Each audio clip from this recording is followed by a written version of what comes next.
Halo teman-teman, selamat datang di channel Whisper Heaven. Di antara banyaknya mitos yang beredar di masyarakat luas, yang satu ini termasuk yang paling sering membuat bulu kuduk merinding. Sederhana, tapi terasa dekat dengan kehidupan sehari-hari. Hampir semua orang pernah mendengar namanya dipanggil 3 kali, terutama di malam hari. Ia tidak boleh langsung menoleh atau menjawab, karena dipercaya itu bukan manusia yang memanggil. Cerita ini biasanya dikaitkan dengan hal-hal makhluk halus yang membuat siapapun mampu meniru suara-suara orang yang kita kenal. Suara itu bisa terdengar sangat jelas, bahkan identik seperti suara ibu, teman, atau orang yang kita kenal. Justru karena terasa sangat familiar, banyak orang yang tanpa sadar kemudian langsung menoleh atau menjawab panggilan tersebut. Di dalam kepercayaan lama, angka 3 dianggap sebagai simbol panggilan sempurna. Jika sebuah suara memanggil sekali, mungkin itu hanya halusinasi saja.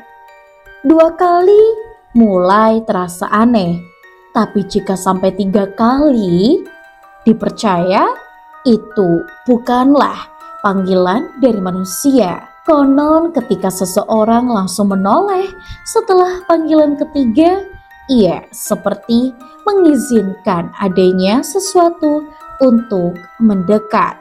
Beberapa cerita menyebutkan bahwasanya orang tersebut mulai mengalami hal-hal yang negatif dan tidak masuk akal, seperti barang berpindah tempat atau suara langkah kaki di malam hari. Mitos ini sering dikaitkan dengan situasi tertentu.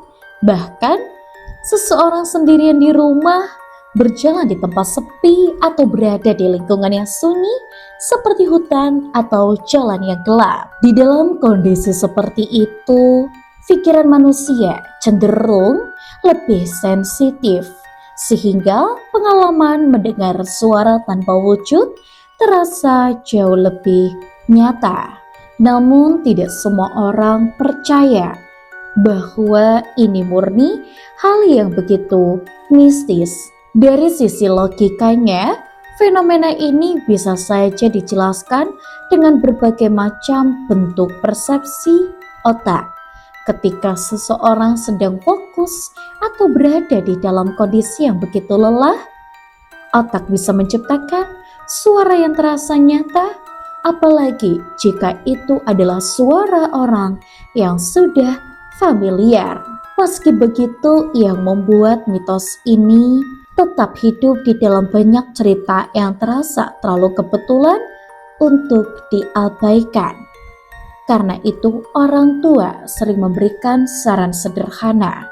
Jika memang saat ada sesuatu yang sangat menakutkan, lebih baik jangan dilihat. Dan terlalu banyak orang yang mengalami hal-hal serupa. Dan di sini juga ada beberapa hal yang dipastikan belum ada sumber yang begitu jelas. Jika perlu, panggil balik dengan hati-hati atau dekati dengan perlahan. Bagi sebagian orang, mungkin ini hanya bentuk kehati-hatian, tapi bagi yang pernah mengalami sendiri, aturan ini terasa seperti sesuatu yang tidak boleh dilanggar.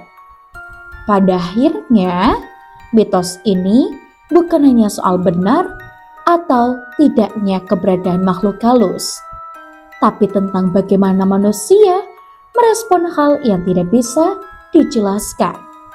Untuk teman-teman, jangan lupa untuk like, komen, dan juga subscribe. Sampai jumpa.